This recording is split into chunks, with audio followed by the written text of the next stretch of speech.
성경을 잠깐 읽기 전에 광고부터 하나 좀 드리겠습니다. 여러분, 광고를 보시면 12월 4일 주일입니다. 이제 딱 한 달 남았죠. 4번 주일 남았나요? 아무튼 이날 저희가 평화기도원이라는 곳에서 예배를 좀 드려야 할 것 같습니다. 이유는요, 이 자리에 이 시간에 좀 소브린 교회에 일이 있나 봐요. 그래서 좀 양해를 구했는데 저희가 작은 곳에서 하려고 했지만 이제는 저희가 작은 곳에 갈 수 없는 일원이라서 이 평화기도원이라는 곳이 햄먼톤에 있습니다. 오히려 조금 멀어지신 분도 계실 거고 가까워지신 분도 계실 텐데 초겨울을 맞이하는 느낌으로 자연 속에 가셔서 그 장소도 굉장히 좋다고 합니다. 저는 한 번도 안 가봤는데요. 거기에서 예배를 드리고 예배 마치고 또 교회에서 여러분 그곳에 또 식사가 있답니다. 네, 조금 이른 저녁, 조금 빠른 저녁 또 같이 우리 드시고 마음 편하게 와서, 그날은 우리 여성분들은 저녁 준비 안 하셔도 됩니다. 좋으신 거죠? 좋으신 거잖아요. 예, 좋아라, 박수 치시. 예, 저녁 준비 안 하셔도 이게 여기 중요합니다. 그냥 가서 예배만 드리고 오면 우리가 입이 이렇게 나올 수 있는데 저녁을 안 해도 된다. 이게 굉장히 중요하다고 생각합니다. 자, 아무튼요 12월 4일 좀 기억해 두시고요. 또 그날까지 단풍이 하나라도 남아 있을까요? 마치 마지막 잎새처럼. 없겠죠. 없다 하더라도 또 주변에 계신 분들, 이렇게 코에 바람을 쐬고 싶으신 분들은 좀 같이 모시고 오면 참 좋을 것 같습니다. 우리 말씀 읽겠습니다. 오늘 하나님께서 주신 말씀입니다. 여러분 먼저 다 읽으셨기 때문에 오늘 한 절만 우리 함께 봉독하겠습니다. 요한복음 8장 12절입니다. 하나님께서 주시는 말씀 8장 12절입니다. 함께 읽겠습니다. 예수께서 또 말씀하여 이르시되 나는 세상의 빛이니 나를 따르는 자는 어둠에 다니지 아니하고 생명의 빛을 얻으리라. 아멘. 예, 우리 서로 앞뒤 좌우로 인사하시겠습니다. 잘 오셨습니다. 반갑습니다. 네, 이렇게 손도 좀 흔들어 주시고 너무 잘 오셨습니다. 반갑습니다. 지난 주일 이렇게 예배 전 우리가 말씀을 읽고 또 찬양한 시간에 제가 부탁드린 것이 하나 있습니다. 기억하시는 분이 계신지요? 자, 힌트는 괄호입니다. 괄호. 대괄호, 브라켓이죠. 성경의 사본에 따라 이 괄호 속에 있는 내용, 그러니까 간음한 여인을 용서하신 이 사건, 이 내용이 누가복음에 기록되어 있는 경우도 있습니다. 어떤 사본에는요. 또 어떤 사본에는 빠진 경우도 있고요. 또 우리가 보는 사본처럼 이렇게 요한복음에 기록된 것도 있습니다. 그래서 이렇게 괄호로 표시해 둔 겁니다. 그러면 이 대괄호의 내용이 추가된 것일까요? 더해진 걸까요? 편집된 겁니까? 절대 아닙니다. 절대 아닙니다. 성경 사본에 따라 음행한 여인, 사실은 음행한 여인을 구해준 게 아니라 그 자리에 있는 모두를 구원해 주신 거죠. 모두를. 다 율법을 어긴 겁니다. 사실은 그 자리에 예수님 빼고 전부 다 율법을 어긴 사람들입니다. 근데 예수님이 그들을 구해 주셨죠. 그 사건은요, 분명히 예수님께서 행하신 사건입니다. 분명히 있었던 사건입니다. 근데 이렇게 괄호로 표시한 것은요, 성경의 오류 또는 이게 편집된 거다, 추가된 거다, 이걸 드러내는 게 아니라 정직한 거죠. 있는 그대로예요.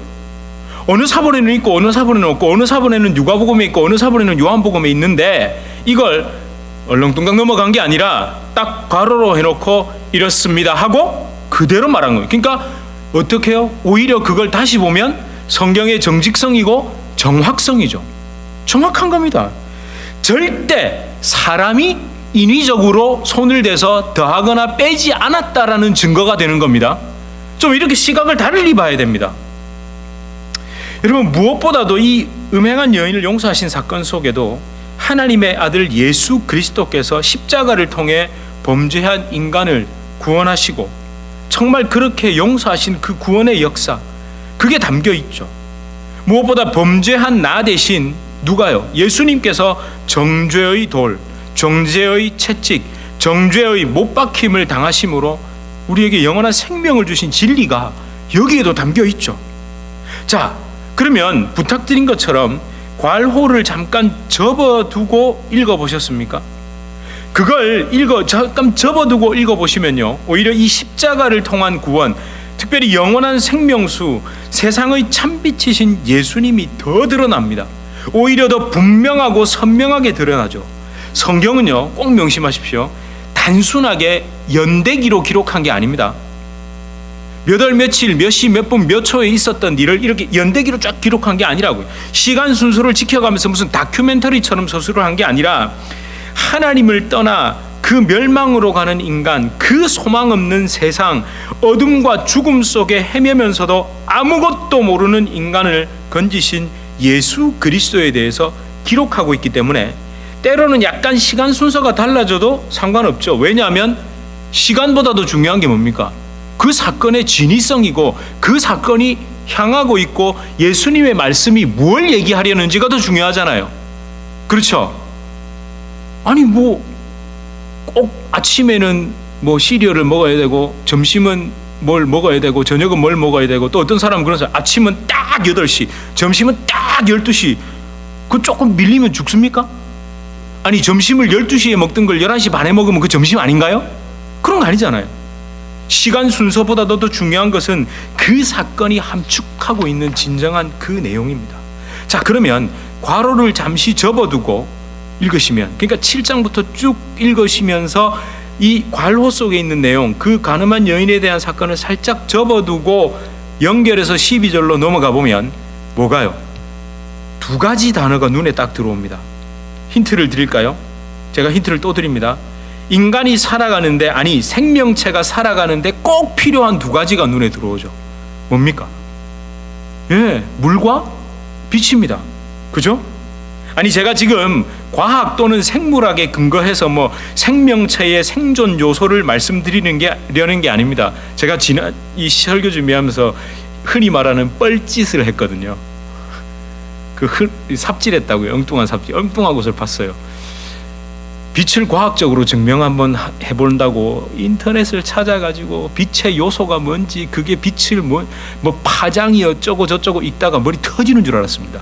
역시 손 안 되는, 괜히 제가 지금 과학적이고 생물학적으로 물은 무슨 작용을 하고 빛은 뭐가 어쩌니, 이거 얘기해 본들 뭐 하겠습니까? 그리고 또 한 가지 고민했습니다. 우리 오늘 까보베르데의 우물과 태양광을 위해서 우리 특별 헌금 하기로 했지 않습니까? 그러니까 벌써 보세요. 하나님께서 이렇게 내가 생명수가 되고 빛 얘기하고 이러면 제가 그걸 이렇게 연결시켜가지고 설교해도 됩니까? 안 됩니까? 됩니까? 안 됩니까? 됩니다. 할 수도 있죠. 할 수도 있다니까요. 근데 제가 여러분을 믿습니까? 안 믿습니까? 여러분은 제가 그렇게 막 설교를 한다고 해서 하시고 안 한다고 해서 안 하시고 좀 그럴 분들이 아니라고 믿기 때문에 그것도 제가 잠깐 접어뒀습니다. 여러분, 이 예수님께서 12절 이하에 말씀하신 이 내가 빛이라는 이 말씀, 이걸 정말 영적으로 성경적으로 하나님께서 이걸 무엇을 얘기하시려고 하실까? 정말 또 이 속에 우리가 좀 간과하고 기억하지 못했던 게 무엇일까 묵상하기 시작했습니다. 자, 예수님께서 12절 이하의 말씀을 하신 때가 언제입니까? 시간이 바뀌었을까요? 그렇죠. 여전히 초막절입니다. 여전히 초막절입니다. 그러니까 꼭 명심해 두십시오. 7장과 8장은 언제요?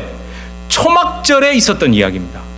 7장과 8장 전체는, 7장 시작은 초막절을 위해서 올라가시는 와중에 있었고, 그 이후부터는 초막절 기간 동안 직전에 있었고, 지금 생수의 강에 대해서 말씀하시고, 그 다음에 가늠한 여인, 그리고 이 빛에 대해서 말씀하시는 그 모든 것은 초막절 마지막 날에 있었던 이야기입니다. 그래서 사실은 요한복음 8장 59절에 그들이 돌을 들어 치려 하니 예수께서 숨어 성전에서 나가시니라까지가 초막절에서 있었던 사건이죠. 그리고 이 초막절에 유대인들, 바리새인들과 나눈 대화 내용들이 쭉 기록되어 있습니다. 좀 길지만 그런 대화들이 많이 오갑니다. 제가 예습을 조금 드린다면요, 9장과 10장의 기록은 언제일까요? 수전절입니다. 유대인의 또 다른 명절인 수전절, 그러니까 망가진 성전을 고치는, 그걸 기념했던 그 날입니다. 그 전후에 있었던 이야기가 9장과 10장의 이야기입니다. 사실은 요한복음은요, 어쩌면 이렇게도 묵상할 수 있습니다. 요한복음은 절기 중심으로 사건이 모여 있다고요. 처음에 이 성전을 무너뜨리라 하고 말씀하셨을 때는 유월절입니다. 그리고 지금 우리 초막절에 대한 걸 보고 있죠. 그리고 수전절, 그 다음에 나오는 게 예수님께서 유월절에 십자가에 달리시는 그 절기가, 그러니까 결국은 예수님은 모든 구약의 율법과 구약의 내용을 완벽하게 완전하게 완성하신 진정한 메시아라는 게 또 여기에 함축적으로 다 들어있는 거죠. 그 보면 참 저도 이게 정말, 그러니까 제가 왜 시간 순서대로 막 이렇게 볼 게 아니라 주제별로 봐야 된다고. 이게 뭘 얘기하려는 건지. 자, 그럼 여러분 기억을 좀 도듬어 보겠습니다. 초막절에 중요한 종교 예식이 있었습니다. 뭐였죠? 마지막 날에, 아니 사실 이건 매일 하는 거죠. 제단에다가 물을 붓습니다. 매일 실로암 연못에서 물을 길어옵니다. 그리고 그 물을 제단에 부었습니다. 그렇게 마지막 날, 명절 끝날, 초막절 마지막 날 뭐가 개방되죠? 뭐가? 제사장의 뜰이 개방됩니다. 제사장의 뜰이 개방되면 그날 저녁부터 그 다음 날 해가 완전히 떨어지기 전까지, 지기 전까지 그 하루 동안 유대인들은 뭘 볼 수 있다고요? 제단을 직접 볼 수 있습니다. 그 주변을 막 돕니다. 한번 상상해 보세요. 예? 이게 어떨까요? 원래는 그 안에 들어가려면 제사를, 속죄제나 제사를 드리려고만 들어갈 수 있잖아요. 근데 그날은요, 제사 안 드려도 들어갈 수 있어요. 그날만큼은요, 너무너무 그 피 비린내가 나지 않아도 그 제단을 주변을 돌면서 그 피를 바르지 않아도 제단 곁에 있을 수 있고요, 누구나 그 제단도 만질 수 있죠. 그런데 거기에서 누가, 예수님께서 서서 누구든지 목마르거든 내게로 와서 마시라, 나를 믿는 자는 성경의 이름과 같이 그 배에서 생수의 강이 흘러나오리라, 이걸 외치신 겁니다. 정말 이 요한복음을, 즉 구약의 제사의 의미와 제사를 드릴 때마다, 속죄의 제사를 드릴 때마다 진짜 찢어지는 심령으로 그 짐승을 잡고 피를 바르면서 두렵고 떨리는 마음으로 제단 앞에 나갔던 사람은 그날 제단이 개방되고, 내가 비록 뭘 들고 들어가지 않았음에도 제물, 나 대신 죽는 그 동물, 그 피를 들고 들어가지 않았음에도 내가 제단 앞에 설 수 있다는 것, 이게 오버랩이 됐을 겁니다. 누구 때문에? 예수님 때문에.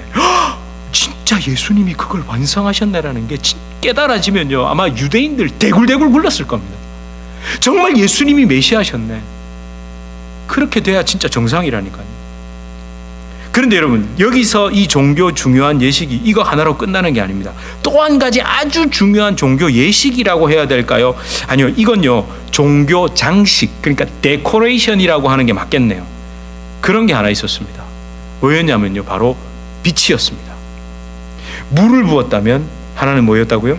빛이 있었습니다. 왜냐하면요, 그 성전뜰, 자, 제사장이, 제가 이럴 때, 바보다.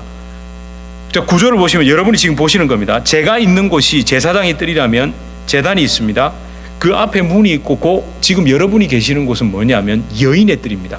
여기까지는 유대인들은 다 들어올 수 있습니다. 근데 이 여인의 뜰 양쪽 사방 그 모퉁이에 사면에 큰 그런 타워 같은 거, 탑 같은 게 있었습니다. 그게 높이가 약 75피트, 약 23m, 5층 건물 높이인데 그 위가 금색으로 칠한 횃불탑이었습니다. 그 머릿속에 그려지세요? 이렇게 양쪽으로 사면으로 기둥처럼 쫙 그 탑이 있는데 그 위에 방이 있고 금으로 칠해놨는데 거기가 뭐 하는 곳이라고요? 횃불 피우는 곳이었습니다. 그 초막절 기간 동안 그 횃불을 계속 불을 태웁니다. 밤마다. 거기에 사용된 그 횃불 있죠. 그 횃불에 심지가 있어야 될 거 아닙니까? 그건 제사장들이 그 입었던 옷 있죠. 그걸 가지고 심지를 만들어 가지고 그걸 태우는 거예요. 이 불이 얼마나 밝은지 그 기간 동안 지중해에서도 그 빛을 볼 수 있을 정도였다고 합니다. 물과 빛, 이게 피어오릅니다. 그런데 예수님께서 뭘 선포하셨다고요? 12절입니다. 물을 붓는 그 자리에서 내가 생수의 강이라고 말씀하시고, 불이 피어나는, 그 빛이 피어나는 그걸 보시면서 12절 뭐라고? 나는 세상의 빛이니 나를 따르는 자는 어둠에 다니지 아니하고 생명의 빛을 얻으리라. 그러니까 13절에서 이렇게 말을 하니까 13절에서 바리새인들이 예수님에게 뭐라고요? 무슨 소리 하냐 그거. 네가 한 그 말, 너를 통해 생수의 강이 흐르고 네가 세상의 빛이라는 그 말 참되지 않다. 그 거짓말이다. 말 같지도 않은 소리 하지 마라. 이렇게 얘기하는 거예요. 그게 참되려면, 예수님의 선포와 증언이 진짜가 되려면 다른 증인들이 있어야 된다. 그 다른 사람들도 그 말을 해야 된다. 예수님이 그러니까 나를 통해 생수의 강이 흘러가고 내가 세상의 빛이다라고 예수님만 얘기할 게 아니라 다른 사람도 옆에서 이 사람이 빛이다 이렇게 말을 해야 된다는 거예요.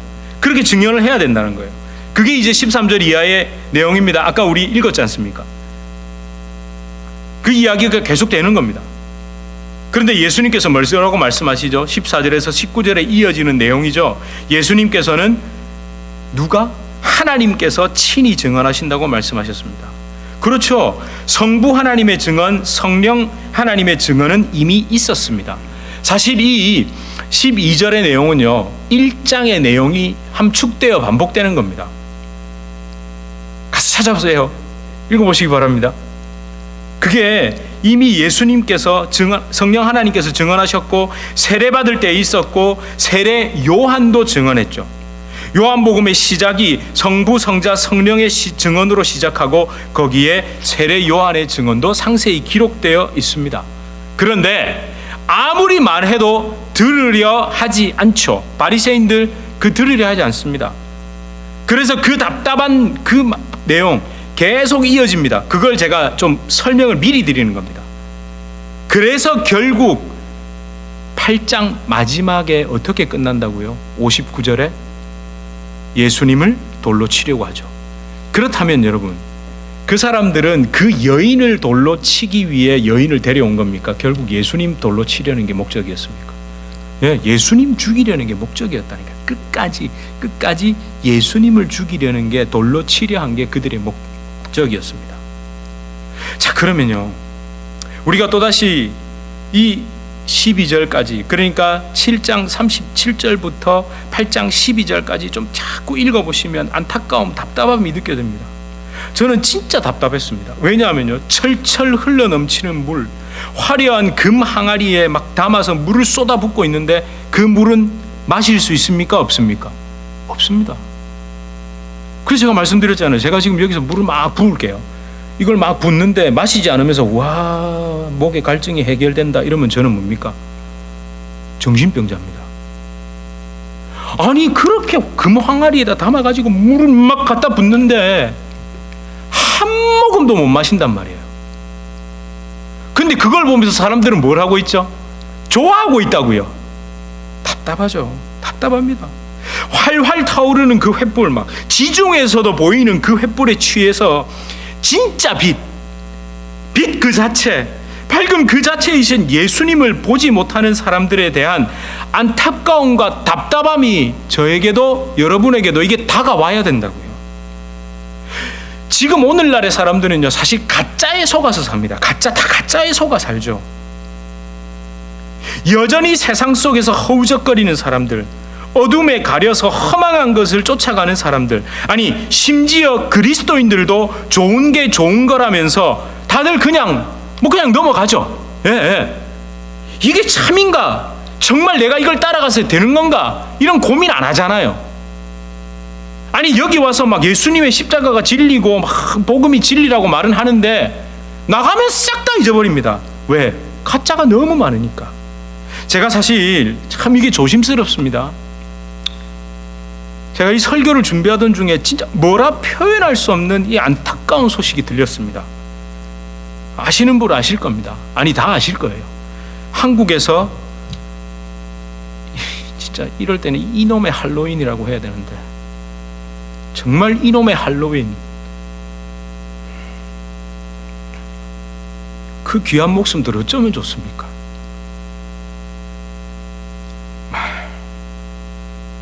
여러분 혹시 미국은 좀 안전하다고 생각하세요? 우리는 막 좀 넓은 곳에 사니까 뭐 우리는 그런 일 잊으셨습니까? 작년 할로윈에 무슨 일이 있었는지. 곳곳에서 할로윈 파티 퍼레이드 즐기는 곳에서 총기 난사한 거 우리 벌써 잊어버렸죠. 제가 진짜요, 어떻게 한국에 이런 일이 막 이러고 있는데, 순간 한참 그러고 있는데, 어머, 맞아, 우리 작년에 그런 일이 여기서 있었다고요. 이렇게 어리석다니까요. 지금 그게 사실은 보세요, 그게 약간은 남의 나라 일이고 우리가 약간 부끄러운 이런 느낌일지도 모르겠습니다. 우리나라 선진국인 줄 알았는데 막 이게 무슨 일이야. 그런데 작년에 여기서도 지금 내일 모레입니다.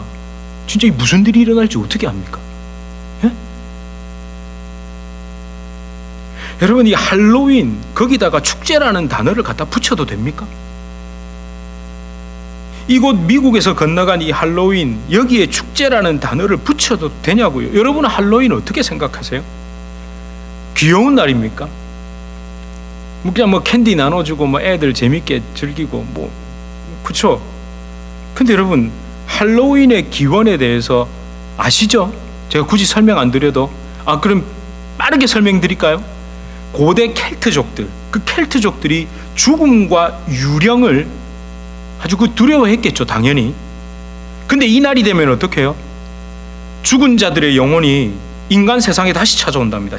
지하 세계의 문이 하루 동안 열려서 막 유령들과 악마나 악령들이 올라온다고 생각했습니다.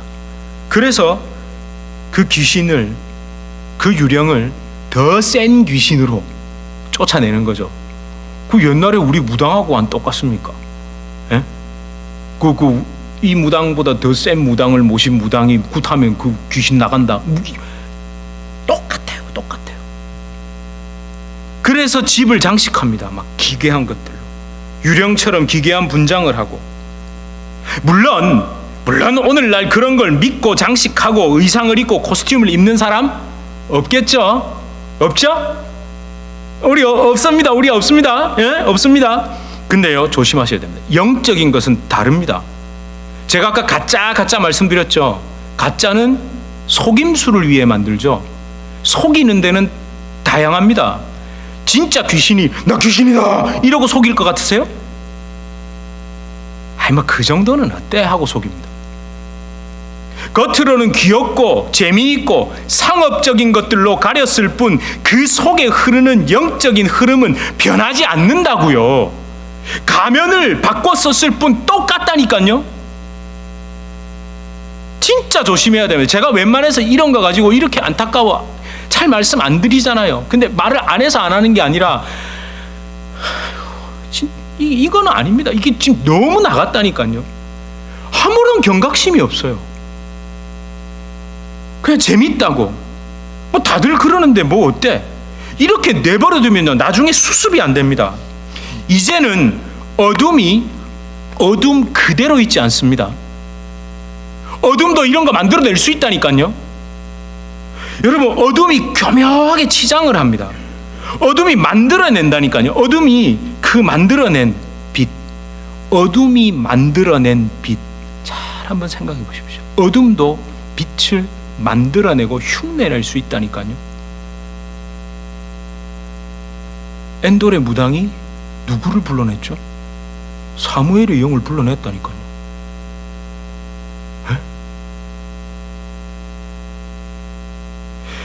여러분, 얼마나 우리가 속고 있습니까? 사실 저도 늘 긴장합니다. 아이들을 키우니까요. 근데 제가 늘 가르치거든요. 이런 날이 되면 저는 교육의 장이다 생각하고 가르칩니다. 근데 그렇다고 아이들을 윽박지를 수는 없고.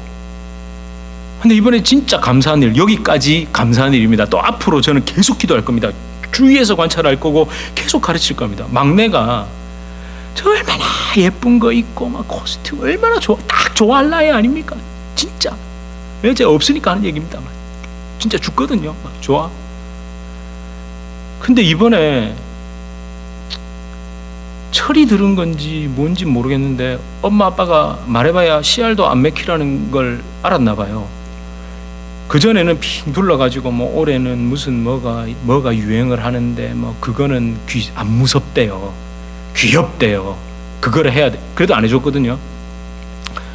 근데 올해 친구들이 학교 가니까 너 그날 코스튬 뭐 입고 올 거냐고 계속 물어봤나 봐요. 얘가 뭐라고 대답한 줄 아세요? 이러면 자식 자랑 되나? 그냥 아이가 귀엽게 말한 겁니다. 그렇게 말했답니다. 나는 내가 코스튬이야. 내가 코스튬이야. 제가 진짜 눈물이 울컥 나올라 하더라고요. 제가 속으로 니 코스튬 아니라 코스튬보다 더 좋은 거 사준다, 내가 아빠가. 그냥 코스튬 그거 한 번 입고 그저 버려야 되는 건데 제가 니 좋아, 얼마나 기특합니까? 자기가 코스튬이래요. 왜? 하나님이 자기를 이렇게 만들었기 때문에.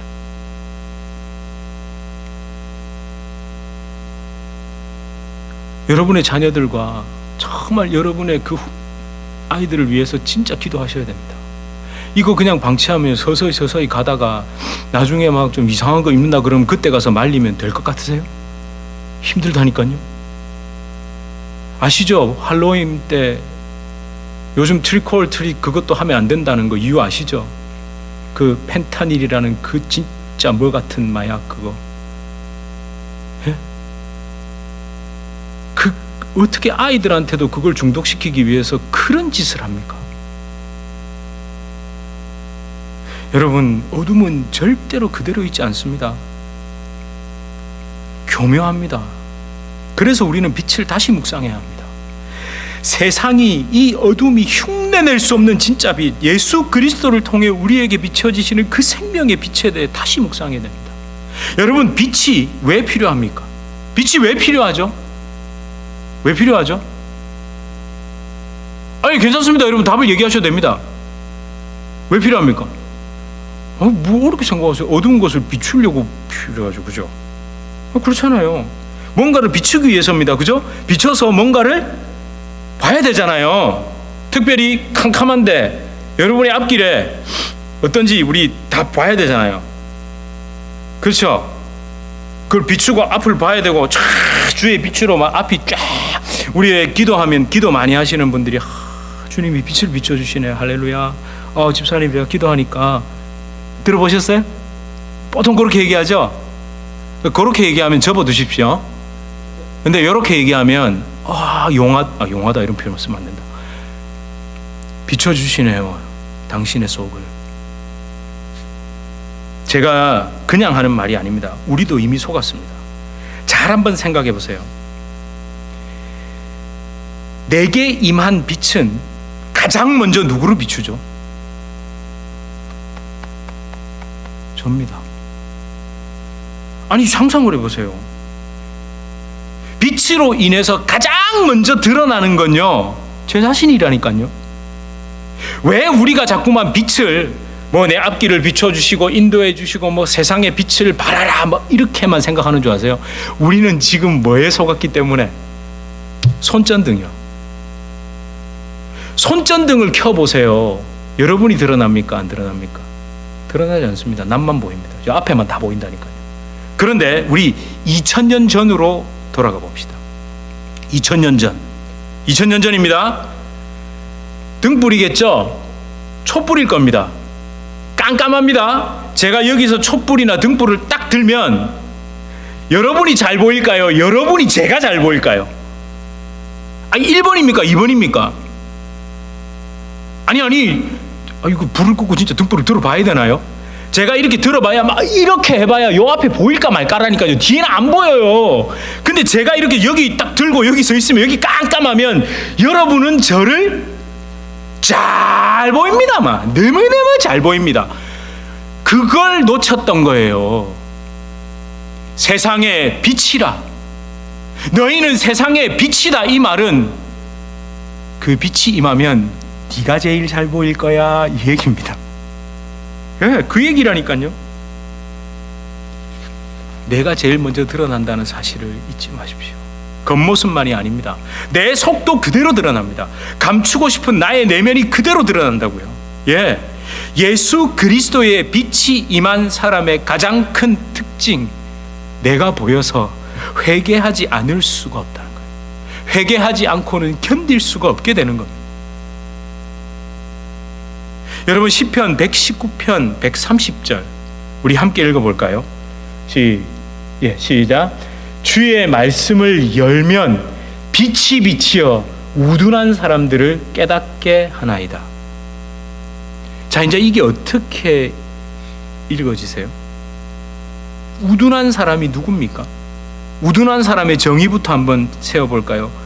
이 페티라는, 우둔하다라고 번역된 히브리어 이 페티라는 이 말은요, 성숙하지 못한 사람, 단순한 사람들입니다. 이 하나를 알고 둘은 모르는 사람들이죠. 근데 이 알고 모르고는 지식이나 교양이 아닙니다. 자기 자신에 대해서 모르는 겁니다. 하나, 남에 대해서는 아는데, 둘, 나에 대해서는 모르는 거예요. 자기의 본 모습을 파악하지 못하는 사람이 어리석은 자죠. 내가 어떤 존재였는지 모르는 사람입니다. 말은 안다고 하는데 삶의 방향성과 삶의 태도는 전혀 아닌 사람입니다. 그저 자기 유리한 대로 모든 걸 해석하고 끊임없이 핑계거리를 찾아서 자기 행동 합리화하는 어리석은 사람, 우둔한 사람. 자, 말하자면 어리석고 우둔한 사람 한도 끝도 없습니다. 왜? 제가 보이니까요. 제가 이 말을 하는 동안 만약에 여러분 머릿속에 어떤 다른 사람이 떠올랐다면 저나 여러분이 우둔한 사람이죠.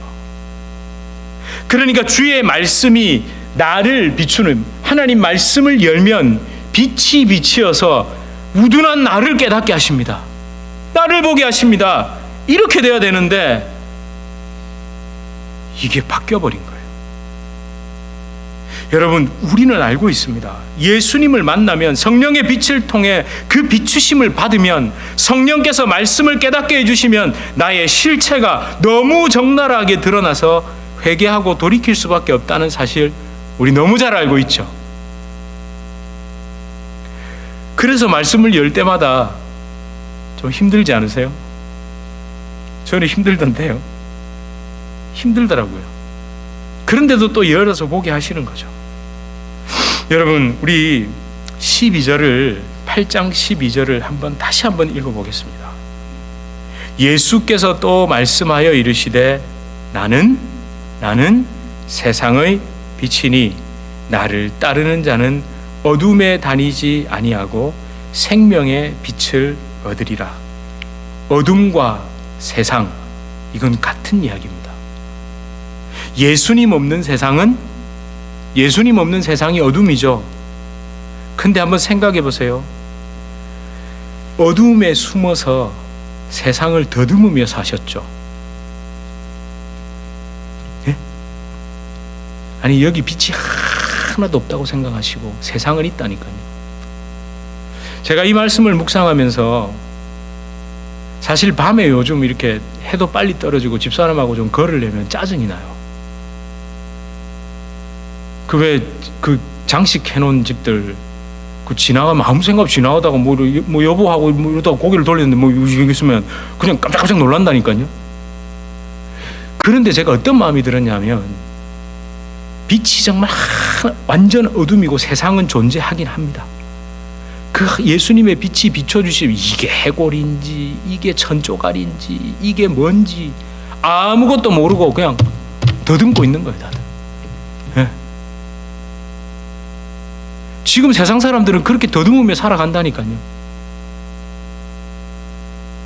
어둠에 숨어가지고 세상을 더듬으면서 살았던 사람이 저더라고요. 그게 우리 흔히 말하는 왜 응가인지 된장인지 구별 못하는 거 아시죠? 깜깜하면 이게 만져보면 상상을 이렇게 만지면 이게 응가인지 된장인지 구별 못하고 다들 그러고 살았다고요. 그런데 주님의 빛이 임하니 내가 만지던 게 그거더라고 깨달아 보십시오. 기절하는 거 아닙니까? 기절하는 거예요.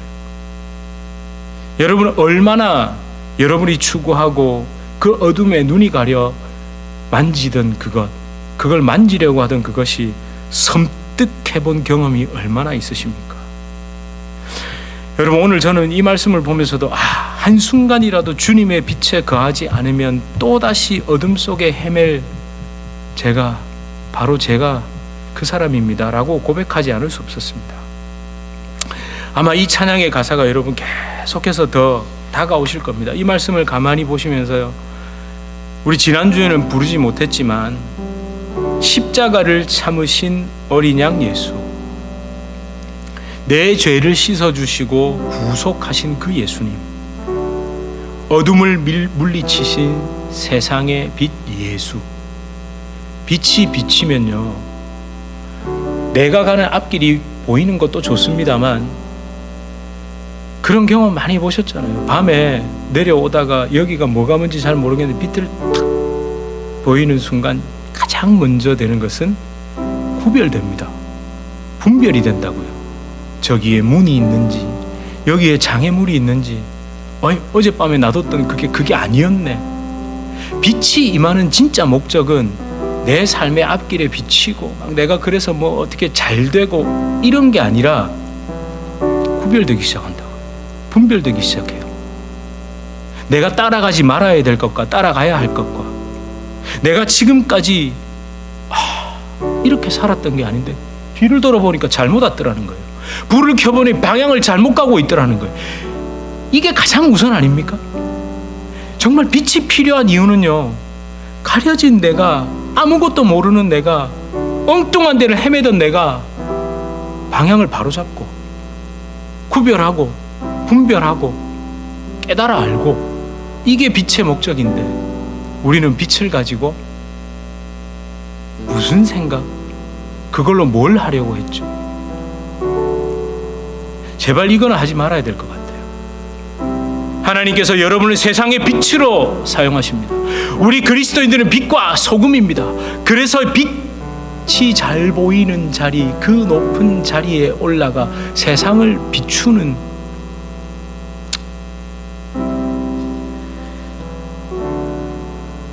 그것도 좋은데요, 진짜 빛이 임했을 때 그 중요한 특징인 분별되는 것,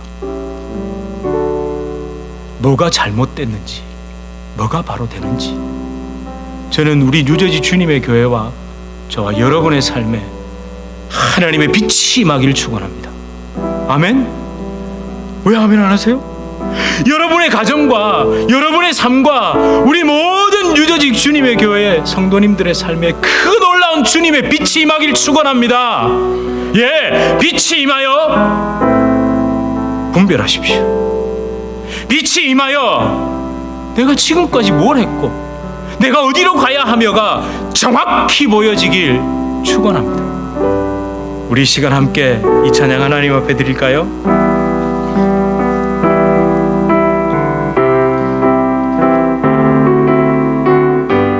십자가를 참으신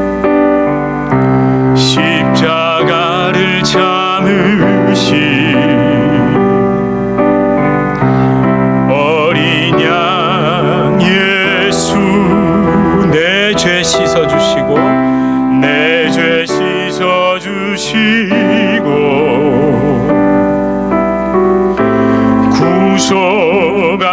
구속하셨네. 어둠을 물리치신 세상의 빛 예수, 세상의 빛 예수, 영광의 빛 비추사 자유케 하시네.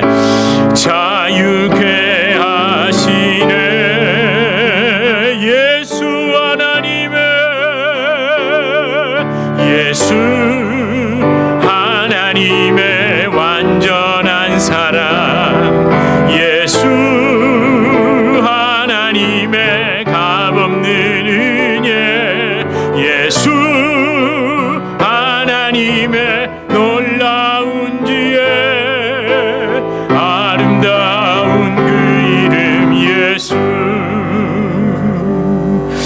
여러분, 찬양으로 끝나는 것이 아닙니다. 영광의 빛은요, 십자가를 통해 임하는 겁니다. 어둠, 그 어둠은 내가 가고 싶은 곳을 막고 못 가게 하는 어둠이 아니라 나를 볼 수 없게 만드는 게 가장 두려운 겁니다. 내가 무엇을 추구하고 살아가고 내가 어디를 향하고 있는지를 전혀 분간할 수 없도록 내가 무엇을 만지면서 주물럭거리면서 그게 그건 줄 알고 착각하고 살아가고 있는 나를 마침내 빛이 임하여 그걸 분별하게 하고 구별하게 하고 그걸 보게 하는 게 그게 가장 먼저 빛이 임할 때의 특징입니다. 너무 중요한 걸 놓쳐버렸죠. 여러분 정말 상상해 보세요. 그 덕지덕지 지저분한 것들로 오염되어 있는 내가 그냥 그대로 드러나는 게 얼마나 무섭습니까? 저는 진짜 무섭습니다. 그래서 오늘도 그 영광에 비친 십자가를 통해 정말 그 나를 씻어주시고 내 죄에 가려진 그 나를 둘러싸고 있는 그 모든 껍데기들을 벗겨주시는 그 주님의 은혜, 그 빛이 나에게 필요합니다. 주님, 나에게 그 빛을 주시옵소서. 우리 이렇게 함께 기도하시겠습니다. 하나님, 빛이 임하는 것이 얼마나 두려운 것입니다. 사실 어둠인 저는 빛이 임하는 게 싫습니다. 이제는 그 어둠 속에서 적당히 뭉개고 살아갈 수 있으니까요. 그래도 지금까지 별 이상 없었습니다. 아무것도 모르고 그게 맞는 줄 알고 그냥 어렴풋이 그 육체적인 감각으로, 영적인 눈으로는 보지 못하고 육체적인 감각으로 그것이 좋은 줄 알고 하나님, 그렇게 착각하며 살아갔던 나에게 그 성령의 빛이 임하여 무엇이 옳고 무엇이 그르고 무엇이 바르고 무엇이 맞고 틀리고를 분별하게 해주시고 내가 걸어온 그 길이 왜 잘못됐으며 내가 걸어가려고 하는 길이 얼마나 위험한지를 주님 보여주시옵소서. 주님, 그래야만 합니다. 하나님, 그렇게 빛이 임하여 그 방향이 수정되지 않고 그 일을 고치지 않으면 주님, 우리 그대로 있을 수 없습니다. 이대로 살 수 없습니다. 주여, 세상에 비치신 주님, 정말 세상과 어둠 그 자체에 있는 나에게 주님의 빛이 임하게 하여 주셔서 주님, 우리를 변화시켜 주시고 우리를 보게 하여 주시옵소서. 그 아름다우신 예수님을 통하여 그 놀라운 은혜를 보게 하여 주시옵소서. 하나님, 우리 성도님들의 삶에 빛이 임하길 원합니다. 우리 성도님들의 삶에 그 놀라운 빛이 임하여 주님을 보길 원합니다. 하나님, 그 어둠이 물러가길 원합니다. 그 각 가정을 누르고 있고 각 가정의 그 어두운 부분들이 주의 빛으로 아버지 하나님 드러나고 깨끗게 되게 하여 주시옵소서. 아버지, 감사합니다. 예수 하나님의 완전한 사랑, 예수 하나님의 값없는 은혜, 예수 하나님의 놀라운 지혜, 아름다운 그 이름 예수. 하나님, 우리는 또 속았습니다. 현대를 살아가면서 그저 내가 손에 들고 있는 손전등이 단 줄 알고 그냥 그렇게 비치는 전깃불이 단 줄 알고, 그래서 빛의 특성도 그때 성경의 시대에 있었던 그 예수님의 마음과 그 상황보다도 그냥 단순히 지금으로 이해해버렸습니다. 빛이 임하면 뭔가 비춰서 보지 못하는 것들이 잘 보이는 것, 그게 맞죠. 맞습니다. 그런데 진짜 빛이 임하면 나부터 드러나는 겁니다. 내가 제일 잘 보이는데 그걸 몰랐습니다. 하나님, 진짜 빛이 임해야 합니다. 아니, 교회에도 여전히 필요합니다. 예수 믿는 사람들에게도 빛이 임해야 합니다. 왜? 나를 보기 위해서, 내가 무엇이 잘못됐는지를 보기 위해서 그 빛이 필요했던 겁니다. 빛이 임하여 가장 먼저 되는 것은 옳고 그른 것이 보이기 시작하고 내가 지금까지 무엇을 추구하며 살아왔던 건지 그게 보이기 시작하고 내가 여전히 방향이 어디로 가야 하는지 잘못된 그 방향이 보이고 또 가야 할 그 방향도 보입니다. 분별되고 구별되고 정말 그런 은혜가 가장 먼저 임해야 합니다. 하나님, 우리 유저지 주님의 교회와 정말 우리 성도님들의 삶에, 그 가정에 빛이 임하길 소망합니다. 정말 빛이 임하여 볼 수 있게 되길 기도합니다. 하나님, 우리 성도님들과 이 교회를 하나님 손에 맡겨드리고 하나님이 인도하여 가실 그 길로 오늘 내게 임한 빛을 따라 분별하며 한 걸음 한 걸음 걸어갈 수 있게 하여 주시옵소서. 예수 그리스도 이름으로 간절히 기도드립니다. 아멘. 우리 주 예수 그리스도의 은혜와 하나님 아버지의 극진하신 사랑과 성령 하나님의 위로 교통 교제에 충만케 하시는 역사, 빛이 임하여 보게 하시고 분별하게 하시는 그 성령의 놀라운 역사가 우리 주님의 교회 성도님들과 주님의 교회로 불러주실 주의 귀한 자녀들 개인의 삶, 가정, 생업, 직장, 사업 하시는 모든 일 가운데 이제로부터 영원토록 함께 있을지어다. 아멘.